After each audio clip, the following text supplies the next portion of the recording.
நம்மளோட இந்த சிக்கன் 65 மசாலாவில் வெஜ்ஜும் செய்யலாம், நான்வெஜ்ஜும் செய்யலாம்.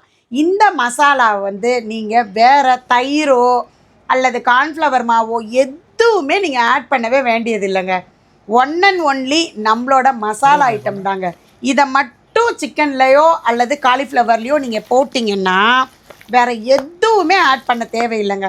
ஒன்லி கருவேப்பிலை மட்டும், பச்சை கருவேப்பிலை போட்டுட்டு ஒரு அரை மணி நேரம் இல்லை 3/4 மணி நேரம் ஒரு டைமிங் இருந்தால் 1 மணி நேரம் கூட நீங்கள் ஊற வச்சிங்கன்னா ஊற இன்னும் டேஸ்ட்டு சூப்பராக இருக்குங்க. அடுத்தது பார்த்திங்கன்னா அந்த ஊற வச்சு பொரித்து வாசனை வீடே மணக்கும். அம்மா இன்னும் எடுத்துகிட்டு வாங்கன்னு குழந்தைங்கள்லாம் கேட்க ஆரம்பிச்சிருவாங்க. அவ்வளோ நல்லா இருக்குங்க இந்த சிக்கன் 65 மசாலா. ஒன் டைம் நீங்கள் வாங்கி கம்மியாக வாங்கி நீங்கள் யூஸ் பண்ணி பார்த்துட்டு அப்புறம் கூட நிறைய வாங்கி நீங்கள் சாப்பிட்டு பாருங்கள். உங்களுக்கும் நம்மளோட இந்த சிக்கன் 65 மசாலா வேணும்னு நினச்சிங்கன்னா கீழே தெரிகிற வாட்ஸ்அப் நம்பர் அண்டு வெப்சைட்டில் கூட நீங்கள் போய் ஆர்டர் போட்டுக்கலாங்க.